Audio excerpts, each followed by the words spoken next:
Hey, this is the Prince of Darkness here, Ozzy Osbourne, and you're listening to Fallout Shelter with the Prince of Day Trading, Pat Mitchell, with his sidekick Tino. These are the only two guys I listen to. They're as cool as rock and roll, man. Everybody else out there are just a bunch of fucking wankers who mess your head up, just like all the cocaine I did in the 80s. So pull your head out of your bloody ass and get off the crazy train. Listen to Trick and Trino and have a bloody good time. Cheers.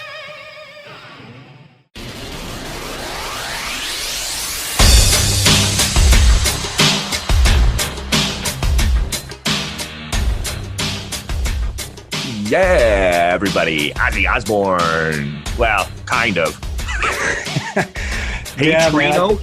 Trino. I think he never gets anything right. He's so fucked up, man. Oh, yeah. He's done so many drugs, man. Yeah, he sounds like my granny. Before the end, before she died, I mean, she was always whacked on like Demerol, as far as I can remember. Yeah. I mean, I can remember cruising down the highway with her, and we were heading out to Leduc, which is just south of Edmonton, about 20 minutes or so. And Highway 2 is a crazy busy highway, okay? It's like one of the main highways in Alberta. And the speed limit is 110 kilometers, so whatever the fuck that is in miles.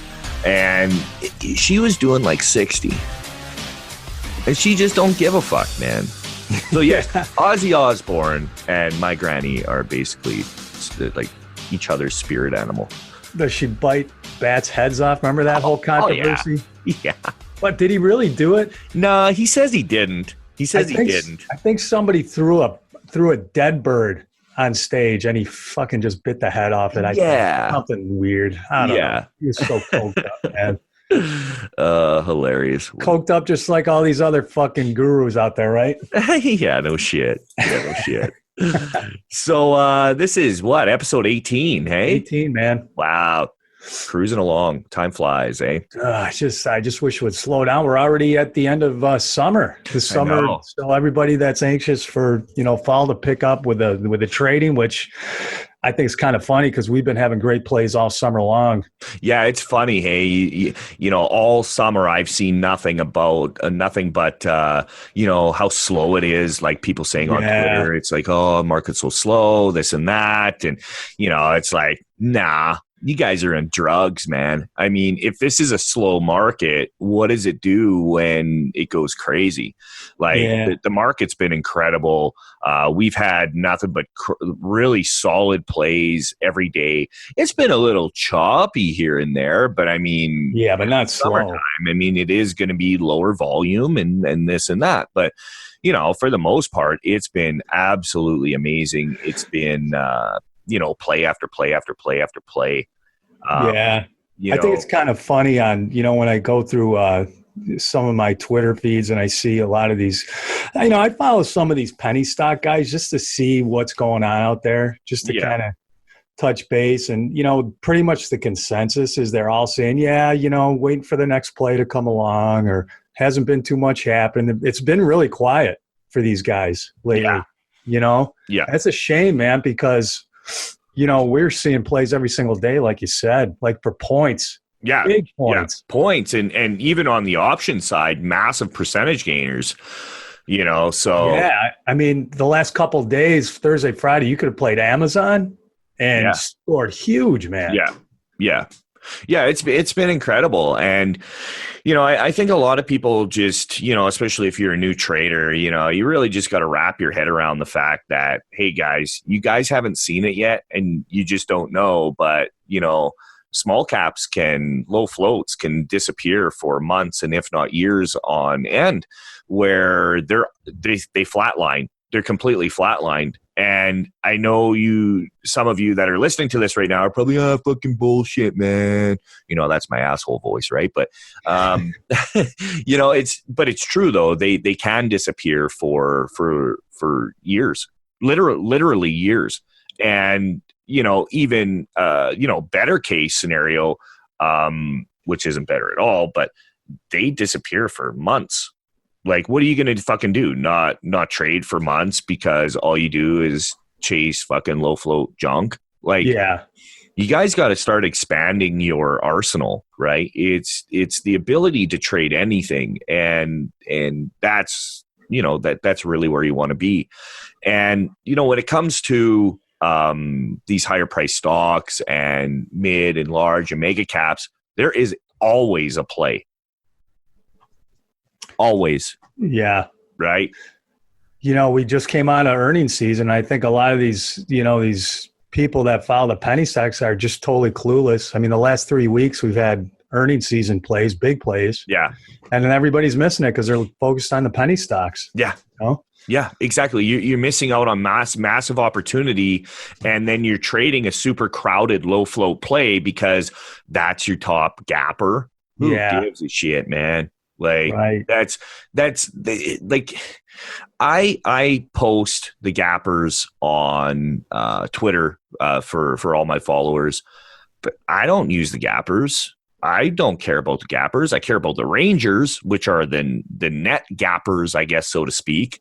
Right. But as it stands for just like the gappers, like I remember fucking years and years and years and years ago, going off the gappers lists and it being like, oh, wow, look at that. We got a 50% gap on that. Fucking A. Yeah.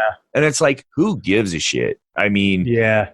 It's going to be such a crowded play, and then what are you going to do? You're going to go long on something like that? No, you're going to want to try and short it. And, then you got to fucking get Boros, expensive Boros. I know, man. Who wants to play you can't even get the Boros you were looking for. It's just, man, it's just so unnecessary. Because like I said, I mean, at Trick Trades, we're playing mid, large, and mega caps. And every day there is a play. Yeah. And, they do. Some of them show up on the gappers. Yeah. But I think a lot of these people just blow it off because they see the price of the stock. And they're like, I can't play. It's too expensive. Well, that's like a certain someone that we reached out to. I saw a tweet. This would be, I don't know, a few weeks ago now, where he was talking about Twitter and, how I believe it was for when it dumped on earnings and for the second day, and then it had another big red day. I think it was that day. I could be wrong, but I think it was that day. And he said, I think there's going to be a continuation or something like that. It's overvalued, blah, blah, blah, blah, blah, blah, blah. He's talking about fucking fundamentals and shit on it. Who gives a shit? Just play the price action. But anyways, he just said, oh, but I'm not allowed to trade it. Why? Why? It's a fucking $32 stock, and you would have nailed that call, right? Like, why can't you trade it? Why aren't you allowed to trade it? Because it's not your niche. Yeah. Yeah. Right. Niche. Is that your douchebag voice? Niche. Niche. Just keep saying that. I'll talk over. Just keep doing that. Just like 1 hour of niche. I hate that shit, man. But Twitter, man, I mean, that thing moves so nicely sometimes, and you're never going to get crushed. It's never going to dump out on you. No. It's not going to fucking hurt you, right? I shouldn't say that. Could it? Sure. There's always potential for craziness in the markets, right? But for the most part, it's not going to. I mean, and the thing is with Twitter, when it wants to trade really clean, you can easily get it down to like 5-cent risk. Yeah. Yep. Twitter actually put in a nice triple bottom, and to take it on that double bottom on Friday would have been perfect. And, you would have had an opportunity to add in on the triple bottom and rode that pig the rest of the day. Now, mind you, when you go to look back on the chart, and you'll see it's not a huge move, but sometimes it's not about a huge move. It's about a clean, safe, pay the bills type of move, guys, right? Yeah, that risk is, I'm looking at it right now, and it was a 4-cent risk. Yeah. 4-cent risk on a $30 stock. Yeah. Jeez. Right? So, I mean, you got a 10-1 because you got 30 cents out of that, or 40 cents, right? So it's not, like I said, now 40-cent move, like for me, is peanuts, right? We don't look for, 20, 30, 40, 50, 60 cent moves. We want roughly a point. But what I'm saying is it's a move that was clean. It was predictable. It traded very nice. It gave you an opportunity to add in. It was textbook, and it is a move and a trade that they pay the bills, right? Yeah. I think a lot of people are always looking for these massive home runs, and you just don't need to. That's not what you need to do. What you need to is focus on the easy money. I see a lot of people, they really do just want to be a part of the cool kids club. You know what I mean? They want to short penny stocks and short these low floats that they can just fucking smoke you. Oh man, I know. So it's like, why bother? Right. Yeah. So, something I want to talk about here is, so Friday, it's funny because it's very rare that this happens, and it's very frustrating when it happens. And no, folks, I'm not talking about erectile dysfunction. I'm talking about when your platform goes down. Okay. Now, I've noticed lately, and I'm sure most of you out there listening will agree, that the data coming from the exchanges has been off.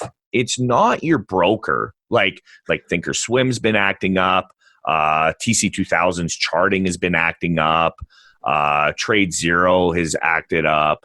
I know Lightspeed is acted up. They've all acted up. It's not the broker. I know people are getting pissed off at their broker. It's not necessarily your broker. It's the data coming from the exchange. And it can be very frustrating because on Friday, man, I had 2 trades I scoped out directly from the Trick Trades pre-market plan of attack, directly from the Trick Trades Hyperscan nightly watch list, video watch list, and it did it to a T. So first I'll talk about, have you ever had your broker platform go down, Tino? Oh, yeah. Yeah, I had it twice. The first time, and I think this had to do partly with, when I was involved with, stocks or stocks to trade, or whatever. I can't remember the name of it, whatever. Yeah, stocks to trade. Stocks to trade, and I just put it out of my mind. Anyway, it was when Roku, after they IPO'd, it was probably a month or two later, where they got a really big upgrade, and it shot up like crazy that day. And it shot up right out of the gate, and stocks to trade crashed. And I had to get on the phone with my broker. And by the time I got on the phone with my broker, it was too late. Yeah. But, perfect example. I mean, I was pissed. I mean, but there's nothing you can do, No. And don't chase it after that. I mean, you just got to calm your emotions down and just tap out. Yeah.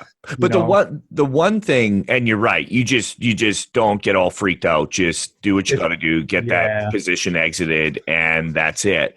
But one thing, I do want to add something to that. The stocks to trade platform is fucking garbage, guys. It is. So I'm kind of talking about something a little bit different here. I'm talking about, an actual problem, not just shitty software. Yeah. Stocks to trade is horrible software.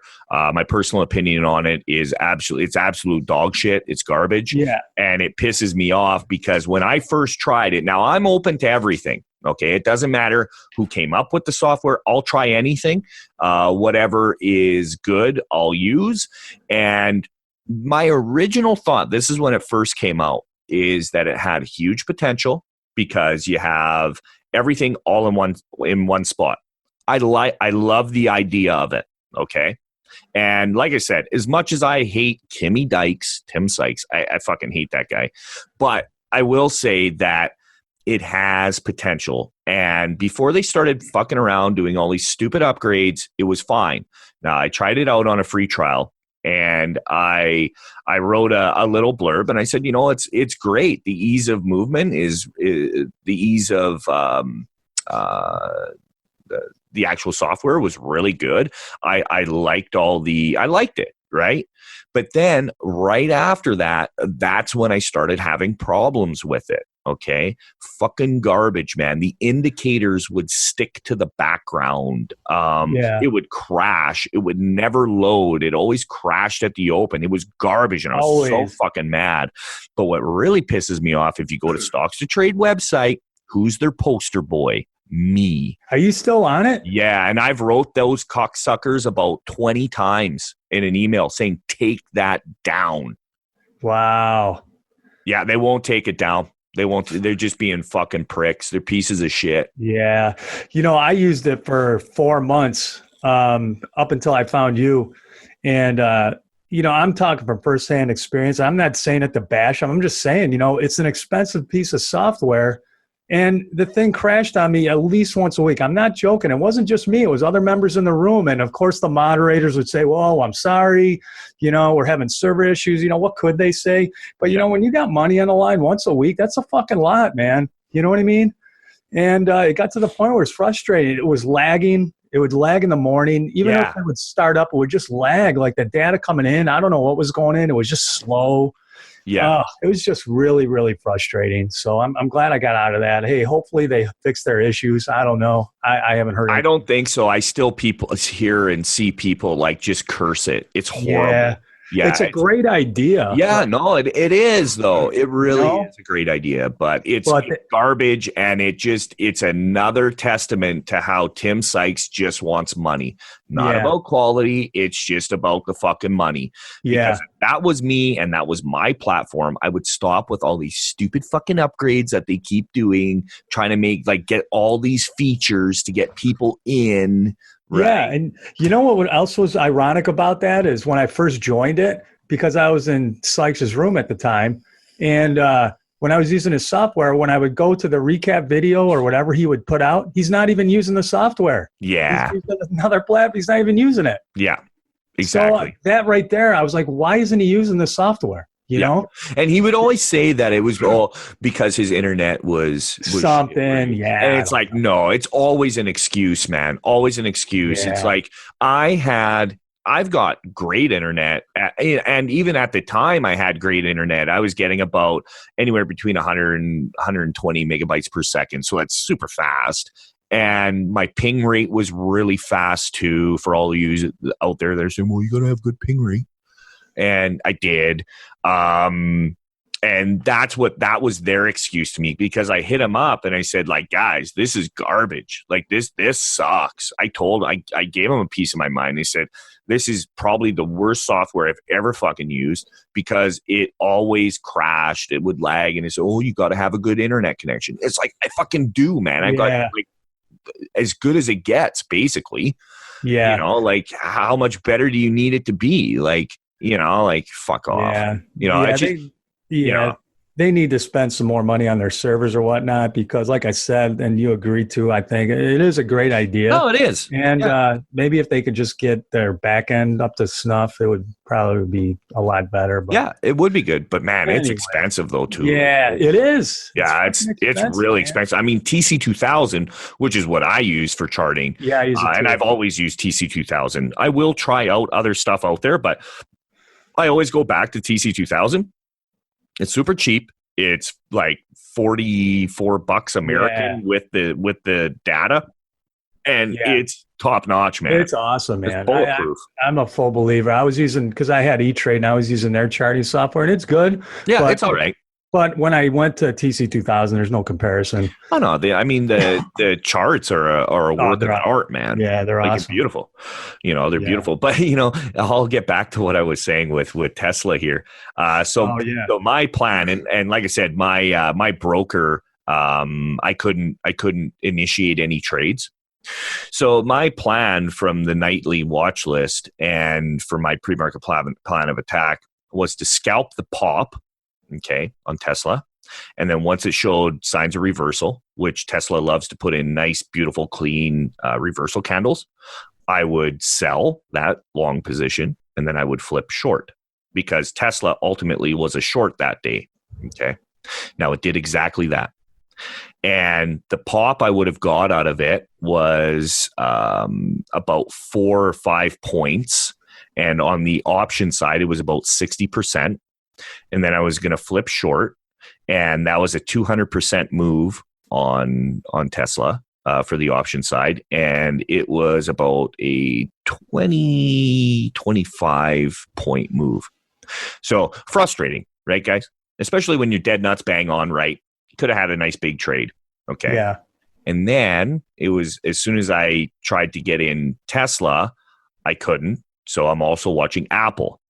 Apple gave me a perfect signal. Okay. It was the second candle after the open. And I don't recommend any new or novice trader taking trades out of the gate like that. Wait for them to set up. But I have a very specific setup and a very specific look that I'm looking for. Okay. And it gave me that signal on the second candle. You'll see a red candle. Yeah. It's almost like a doji. Like a long doji. Yeah. Yeah. Like a dragonfly doji. And yeah. It gave me the perfect signal on that. And I tried getting in, and no, I didn't get that either. And Apple ended up fucking ripping. Yeah. Like ripping, man. So very frustrating day on Friday. But I ended up smoking AMD, and I got it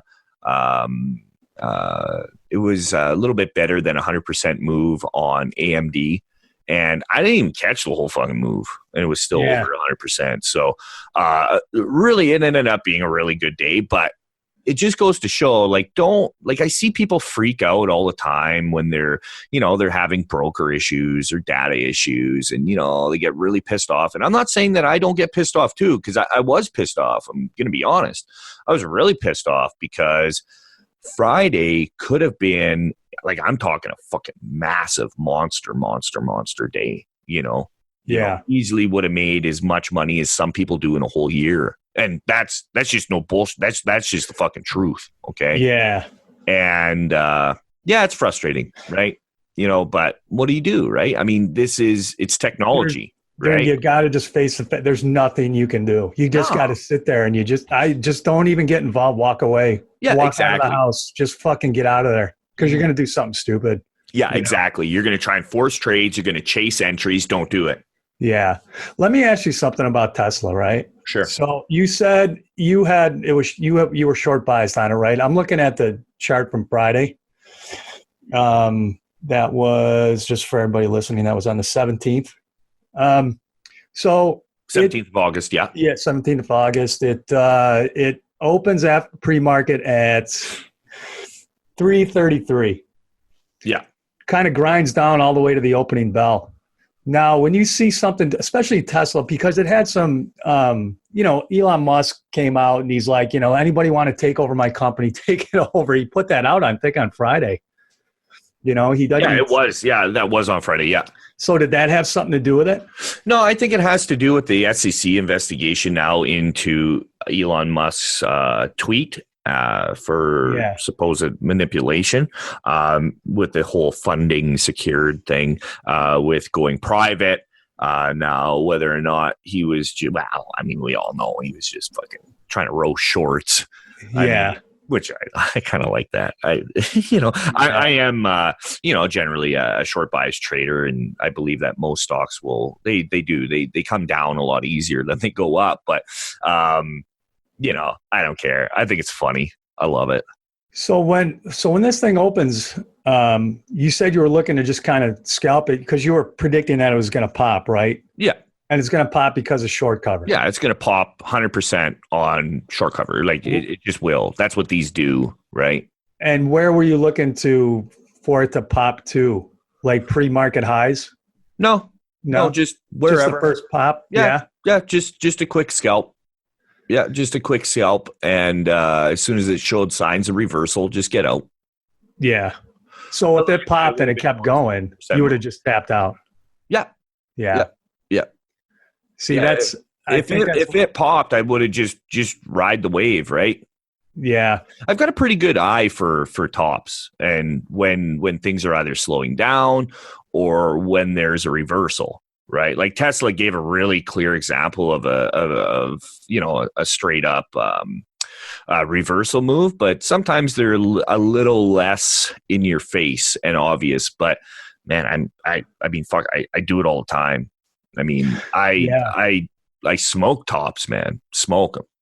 Yeah, it's funny because talking about, the ranges on these things, if you could have gotten short on that pop, which it might have been hard to do because Tesla seemed like it was kind of hard to borrow it sometimes. I don't know. But within an hour, that thing dropped 20 points. Yeah. Could have made 20 points, man. Yeah. Yeah. And it was a 200% move on the options side. Yeah. Yeah.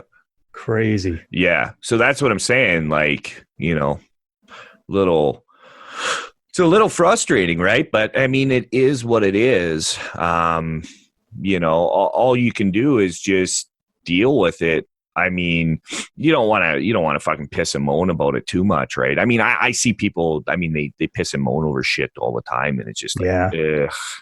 There's always a better trade down the road somewhere. There's always going to be a better one. Yeah. It's like it's almost people get this thing in their head where they miss an opportunity and they'll never have an opportunity like that again, ever. Yeah, I know. It's so far from the truth. And I've been victim of that too. I've thought about that. When I've seen stocks run, I'm like, when am I going to see a stock run like that again? Yeah. Sure enough, there's one that just blows it away. Yeah. It's going to keep happening. Yeah, exactly. It's every day there's opportunity. Every day.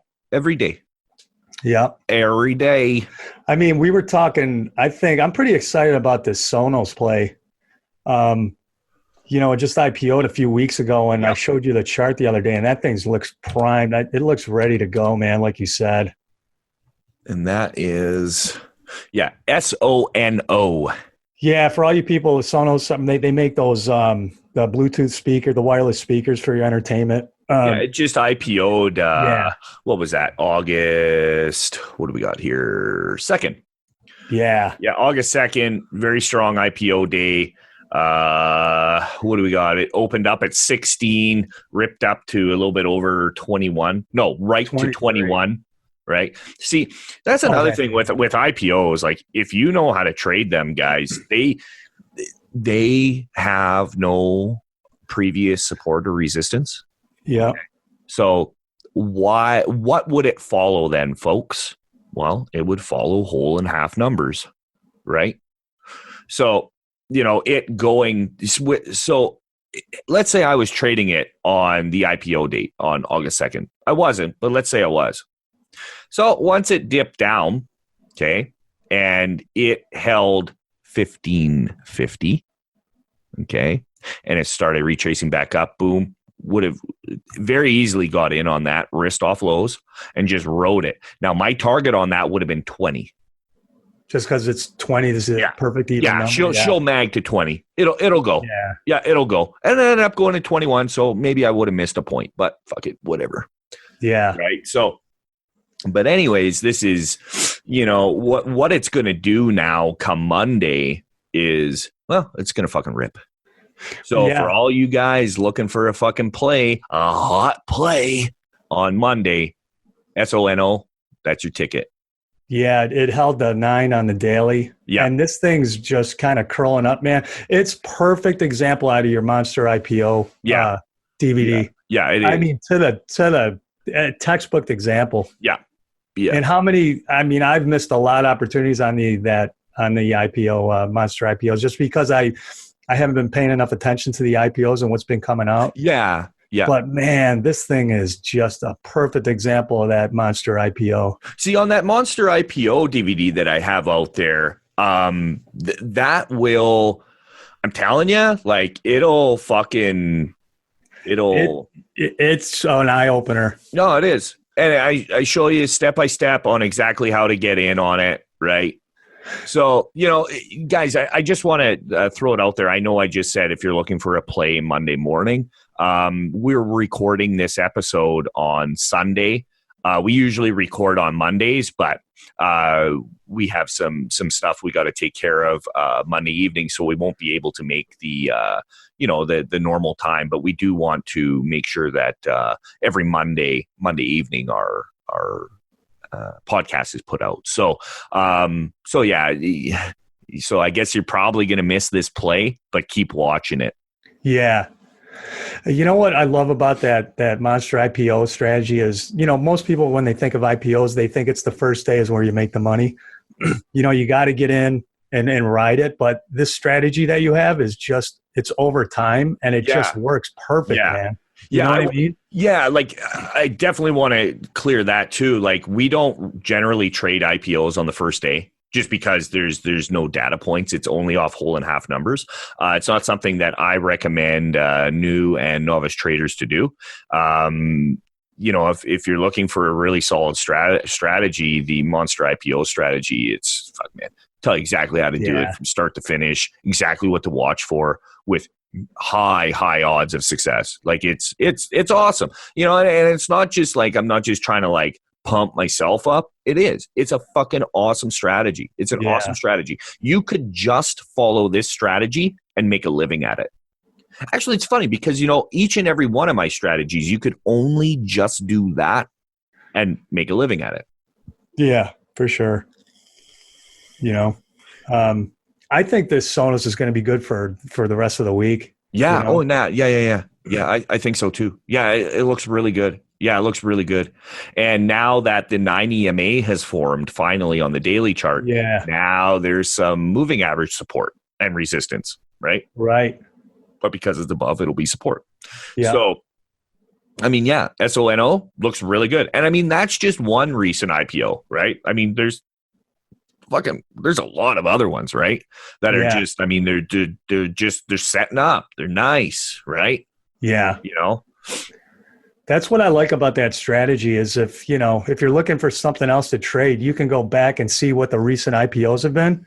And then you can kind of follow it and just see if they're setting up to the strategy. Yeah, exactly. That's what I like about it. Yeah, I show you exactly how to search for these things, how to properly do it, how to monitor them, everything. Yeah, from A to Z, guys, or A to Z.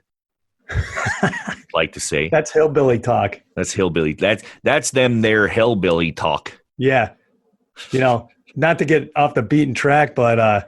Speaking of hillbillies, you hit a freaking moose, huh? Yeah, man. That's that's just crazy. It's fucked up, man. And it's funny because in the chat room, one of the members, Grady, Jet, he asked if I was going to, so I bought a 1969 Cadillac, 68 Cadillac. And, that to me is my fucking dream car, by the way, guys. I mean, I've always wanted one. I looked about 10 years ago for one, but they just wanted way too much for them.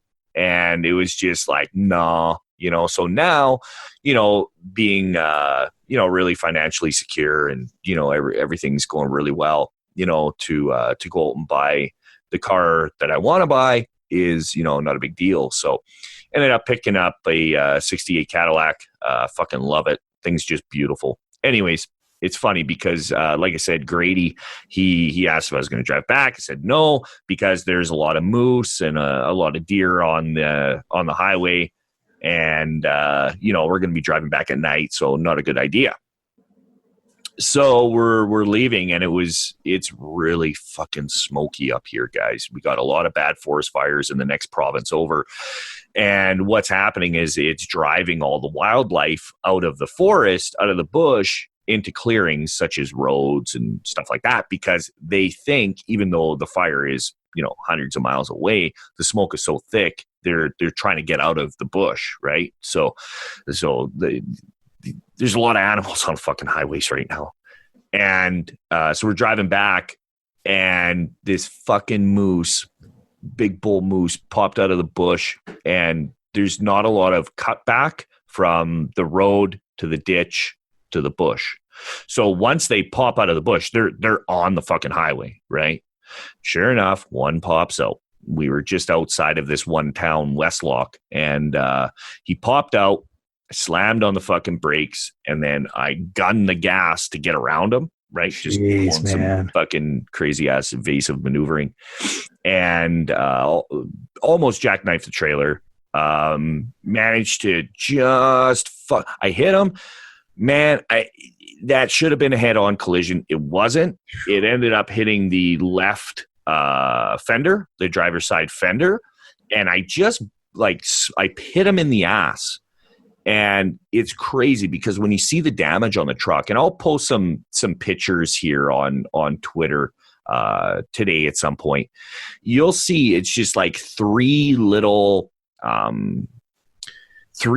dents, right? But they're not that bad. And then his fur scratched the paint. That'll all buff off. It's, maybe a few grand worth of damage. Gee, it would have killed us. And one of the reasons why moose are so scary to hit, not only are they fucking massive animals, but because they're so high up that they'll come into your window, right? And what happens is they're still alive, but their head is inside the fucking truck or the car, and they start thrashing around. And they literally will tear you to pieces with that rack, and you're trapped in the vehicle. It's a horrible death. That's happened. Like, you have reports of that happening. Oh yeah, it happens all the time. Oh yeah, man. Yeah. You know what else was crazy about that story you were telling me is? Did you see the moose take off? Like, when you hit it, did you even see it? Yeah. So, if you would have hit it and it would have fallen down injured, you said people would have to put it out. Yeah, I would take my knife out of the truck and slit his throat. Yeah. Oh man, see, I don't know if I could do that. You have to, man. You have to. I mean, if he's in pain and he's suffering, you got to put him. That's just the proper thing to do, man. And what do? You make a call to? Then you got to call it in, right? Because I guess technically that would be like poaching, because you killed an animal out of season. But it's something you have to do. That's just the fucking human thing. Oh man, as crazy as that sounds. I know. I don't know if I could do it though, man. Yeah, you have to though, man. You have to. You got to sack the fuck up and do it, because that animal is suffering, man. Yeah, you can't be a pussy, man. I mean, you have to. It's something that it's got to be done. You can't fuck around, man, because you know what? If that was me and I was all fucking mangled up in a ditch, slit my fucking throat, put me out, man. Fuck that. Oh man, crazy story. Yeah, pretty wild. Never seen a moose in real life. And when they go across the road, they don't gallop. They just kind of walk. Yeah, they're total assholes, man. Like, he was such a prick, man. He just looked at me too. He's just like, fuck you want, man. Just a prick, total prick, man. And I was so pissed off. He's lucky he wasn't. I would have fucking punched him right in the fucking face. I was so mad at him, man. Like Blazing Saddles when Mongo punches that horse. Yeah, man. That's hilarious. That's like you. Mongo just pawning Game of Life. It's funny because when I got out, take a look at the damage, because I thought we'd have to call a tow truck or something, right? Yeah. It didn't hit hard, and he just kind of like I said, I hit him in the ass, and then he kind of bounced off, and then he fucked off into the bush on the other side of the highway. But where I touched the paint, because I could see it was scratched, when I touched the paint, when I got back in the truck, I didn't think about it. I'm like, what the fuck? It just reeked, and it was my hand. And it was just that little bit of musk. That fur transfer or what? Yeah, man. Moose smell bad? I mean, do they? They're fucking, they reek, man. I mean, they hang out in muskeg, which is swamp, right? Yeah, they're bastards. At least they didn't shit all over the hood. I mean, sometimes they do that when you hit them. Deer are bad for that. When you smoke them, you end up getting shit all over them. Yeah. Yeah, I know people just Canadian problems, eh? Yeah, right. Oh man, oh god. But yeah, so we made it home, but yeah, totally jinxed myself, and then I got pissed off at Chrissy because she jinxed us first thing in the morning. You were telling me. Fuck, man, I was so mad at her too. Right after that happened, I was just choked because I'm like, you fucking jinxed us, man. So we're driving into town to just go grab a coffee the morning of, right? And she goes, I got a feeling today is going to be just a, I can't remember her exact words, but basically, a shit show. Yeah. So I instantly gave her a look as soon as she said that. And she's like, why did you just say that? And then sure enough, what do you know? Fuck. So yeah, it's her fault. Yeah, blame it on Chrissy. Yep. Yeah, exactly. Yeah, man. But no, it's pretty happy, I have no desire to buy a supercar, to own a supercar. Yeah. Me neither, man. Yeah, I'm not in. That's just not my thing, man. It's not my thing. And you see all these fucking guys, they buy McLarens and Lamborghinis and fucking AMGs. It's so funny. Like, I have a classic car too. I have a '65 Buick Riviera. It's beautiful.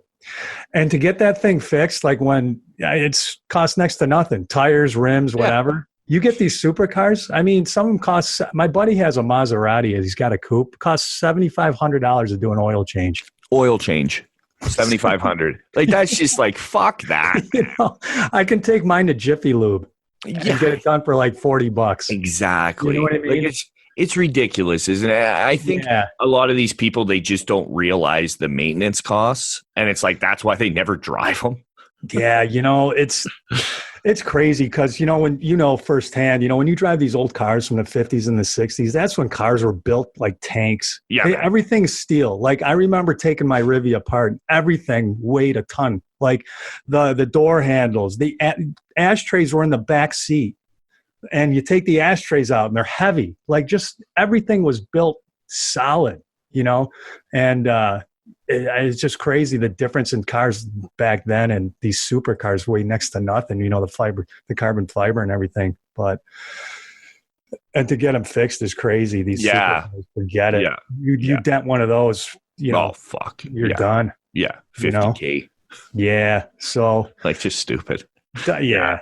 I mean, like I said, each to their own. Yeah. Now, it's all good. I mean, if that's your dream car, go get your dream car. I get it. I understand it. I'm just saying, like, at some point, like, I do want to get, like, I love Corvettes, right? And I will be buying a new Corvette, most likely this probably next summer, but we'll see. Like, I'm in no huge rush, but I'll say this right now. You'll never see me post pictures of it and stuff. It's just like, I'm so careful with stuff like that and the stuff that I own because, man, like it's such a fucking guru thing to do shit like that, to post pictures of it. And it's funny. You see these guys, they're bashing these guys for doing the same thing, but for doing like posting cars and watches. And then they do it themselves.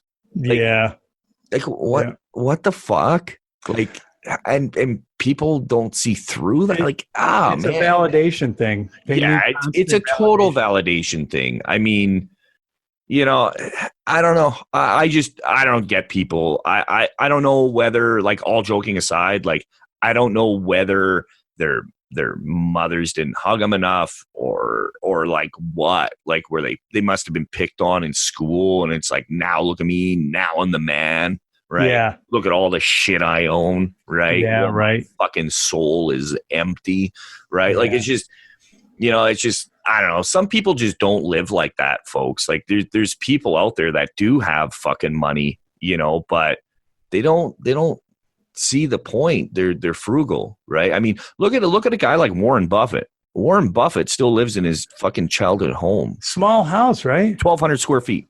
That's awesome. Yeah. You know what I mean? And it's funny because so many people, and I do want to talk about this, and I know I've mentioned it before, but in order to make that step to become a full-time trader, you got to size down. You really got to size down. You got to be prepared to really. Yeah, you got to sacrifice a lot of things. A lot. Yeah, a lot, man.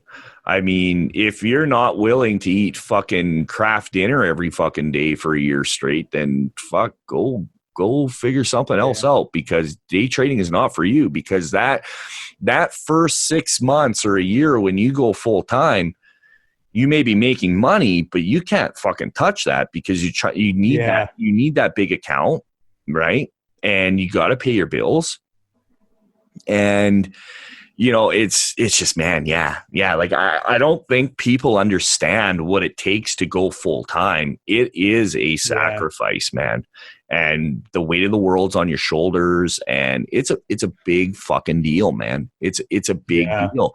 And I'm not saying all professionals have went through that, But I know I did when I first went full time. Sure, I had some money saved and stuff like that, but I was so scared to spend money. Like, it's just up until recently that I'll actually spend some money. Like I don't spend money on fucking anything, like nothing. Yeah. You know, like it's pretty rare, you know. You know, I think it's cool with the strategy in trick trades is it allows people to continuously work while they learn to day trade. And what I think is cool about the strategy also is, you know, I've seen you've gotten a lot of questions lately saying, hey, you know, I can only trade the first couple hours of the day. Can I still do this? And you're like, yeah, of course. And actually, that's a really good time where these big boy stocks make their moves. Yeah. So you can actually make a good trade and still, you know, keep your 9 to 5 if that's what you choose to do. Yeah, absolutely. It's a perfect platform to kind of learn these stocks and still maintain your full-time job. Yeah. And I think that's another great benefit to trick trades, because we're not playing these low float garbage where you gotta sit there all day and watch them. Watch them like a hawk. Yeah, you know, it's a very safe strategy. Yeah. Yeah, set your stop and walk away, and you're good to go, right? Like, you know, it's no big deal, you know. Because you think most of these moves, a lot of the ranges happen, you know, from the opening bell 9:30 till about what 11, you'd say. Yeah, around there. Yeah, perfect. You know, time frame if you've got another job that you're working. Yeah, like I rarely place any trades after 11 a.m. I may come back in the afternoons and hit like a double top when something just, you know, can't break high of day towards the end of the day around like 2-3 p.m. It's going to sell off. So then 2 p.m. is a little bit early, but you know, that 2:40, 45 to like 3:15.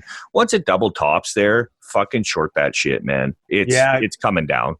I mean, Calvo with his scanners, you know, have picked some beautiful plays late in the day.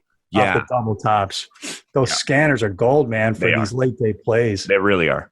Yeah. You know, so that's another benefit too. Like if you're trading, I mean, if you've got a 9 to 5 and you're busy in the morning doing your thing, hey, poke your head in the room around 2:00, check out a couple scans, see what's going on. You can still make a play if that's what you want to do, you know? Yeah, exactly. It's such a great strategy for somebody working 9 to 5. It really is. Yeah.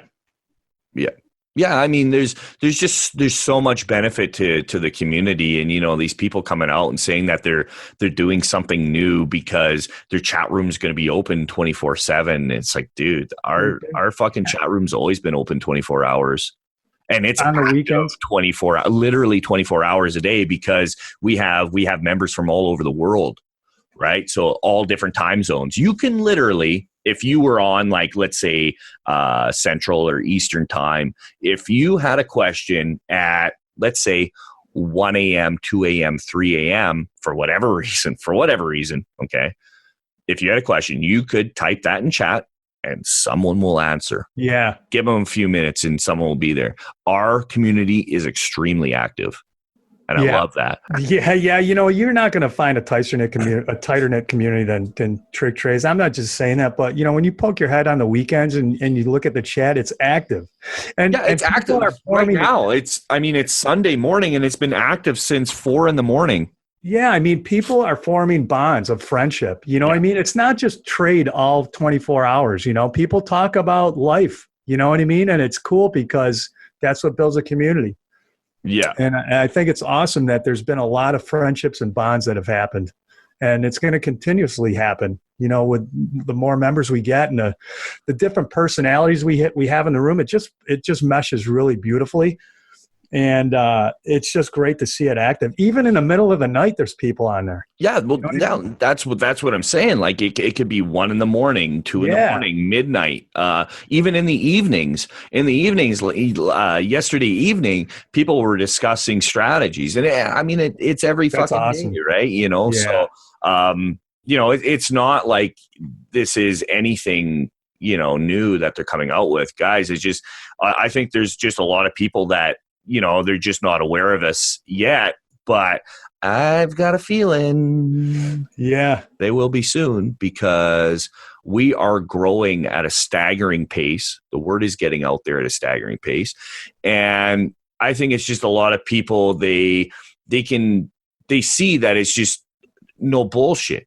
You can't, guys, you can't how the fuck can you bullshit passion? You can't. Either you got it or you don't. And man, I bleed for this shit. I bleed for my members, man. I've sacrificed a lot for this community. I work 20-hour days putting into the community, and that's not a fucking exaggeration. So many people think that's just an exaggeration. Yeah. I see that all the time. It's like, oh, I never really realized that you actually did work. Oh, yeah, fuck, I am working 20 hours days, and I haven't had a day off since I opened. It's been well over a year. It's been, a year and 3 or 4 months now. I haven't had a fucking day off.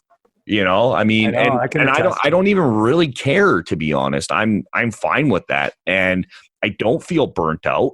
I would be lying if I said I don't feel burnt out from time to time, but I mean, of course that's going to happen. But I mean, right now, no, man, I'm so fired up. Our members are fucking crushing it. They're doing so well. They're learning so much. It's like, they really are. And we're coming into the fall, a lot more action, you know, for people that believe that, but you know, there's a lot of things that are going to be happening, man. Yeah. And to all those people out there that, I mean, I've seen a couple of the tweets and stuff, you know, listen, this is the way, what you're listening to right now, this is how the community is. This is how we talk. We swear. Yeah. We swear. If you don't like it, you know, try and put that bias aside because you're passing up a golden opportunity. Yeah. I get it. You know, people don't like to swear, but you know, that's part of our language and that's how people talk. And especially when you're dealing with your hard-earned money, people fucking swear. Yeah. You know what I mean? I don't know. I challenge anybody to put their hard-earned money on the line and something goes south on them and they're not going to swear. Come on. Yeah, it's bullshit. So just try and put that bias aside and just, you know, I got it, you know, and I know what you're referring to. You know, I got a tweet there yesterday by some knucklehead hitting me up and saying, you know, I just, you know, blah blah blah, and he's talking about my swearing and my use of strong language or whatever the fuck the snowflake said. And then he's like, you know, do you realize if you didn't swear, how many more members you would have and stuff like that? And I'm just like, I don't give a fuck. First of all, I'm an extremely successful person. I have done extremely well in life, all right? And for me to change who and how I am for the likes of fucking you ant, why would I do that? Why would I change for anyone? Why would you want to pay someone that is willing to fucking falter like that? Yeah. You're a knucklehead. You're a snowflake. Fucking sack the fuck up and quit being worried about fucking language. A guy swears and like, fuck off. Listen, I saw Tony Robbins live. I was just about to say, yep. For 5 hours, I watched him and he says fuck more than you could even imagine. Almost every other word out of his mouth is fuck. I'm not even kidding. And I guarantee this guy that wrote that probably has like Tony Robbins tweet or quotes, and he probably, if he were to be asked, he would probably say he was a fan of Tony Robbins. And here's the fucking thing, man.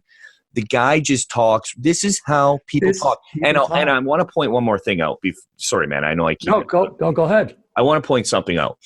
For those of you that haven't been exposed to language like this, okay, first of all, you've led a really sheltered life. And here's another thing. Guaranteed, you've never been involved in anything that's above mid-level management, okay? When you get into upper management and the executive scale, this is how people talk, okay? Now, you may not think so, and you may think that you're some sort of big deal at whatever job you have. I'm telling you right now, you're not, because you're just mid-level. Mid-level needs to watch their P's and Q's, okay? And if you've ever been in any type of dealing with owners of companies, big companies, I'm not talking about small companies, I'm talking big companies, they speak exactly the way I speak. Yeah, they do. Look at the president of the United States, love him or hate him, he said grab girls by the pussy. Yeah. I mean, come on. And he's the fucking most powerful man in the world. Yeah. Supposedly. Yeah. You know what I mean? Exactly. So, I don't know. It's just the whole swearing thing. That's how people talk. And when you're dealing with your money, I mean, it's just about passion. Yeah. That's and what it is. Yeah, and I'm so sick and tired. Like, and the funny thing is, I can count on pretty much one hand the amount of times I've been hit up about my language and how people don't appreciate it and this and that. So you are the minority on this. Yeah. All right. So, and like I said, I mean, I'm very successful. Always have been, always will be. I'm a fucking beast, period. And I will never change for the likes of you or anyone. Yeah. So quit trying to fucking help me, because, and I hate when they say no offense or, you know, like stuff like that. It's like, here, how about I say this? Go fuck your cunt of a mother. No offense. Yeah. Does that make it all right, you fucking ramrod? I know. I just want to see these guys in a trade and just say it goes south on them. What are they going to say? Oh, gosh, darn poop. it. Oh, darn it. Man, my gosh. I don't know. Yeah, I mean, fuck. Yeah, right. You're not going to swear. Give me a and you know what? And let's say you don't, right? Who gives a shit? If that's all you're taking away from my education, then you're a moron. Yeah. You know, if you can't get beyond some adult language, I mean, wow, man. Yeah. Like, you know, it's ridiculous. I hate that. That's something that I probably hate the most, is like when people comment on the word, like my language. It's like, you got to sack up. Like, you're ridiculous, man. Like, you're ridiculous. Have you ever seen a trading floor? You know, like get out of here. It's just so ridiculous. Right. You know, a bunch of fucking snowflakes and, you know, like giving their 2 cents. I don't want your 2 cents. Yeah. I've made it very far in life not listening to people and going against the grain. Mm-hmm. This is what I do. This is how I am. Yeah. There are people in this world that are outliers. Okay. Yeah. They're the ones that they are trailblazers. They are path makers. Okay. Yeah. And they're the ones with the arrows in their back. That's Leaders always have the arrows in their back. Yeah. And that's fine, but is what it is. Don't send me fucking comments on Twitter and say no offense, but, because I'm going to start writing that. I was like, go fucking cunt of your mother. You know, like fucking goof.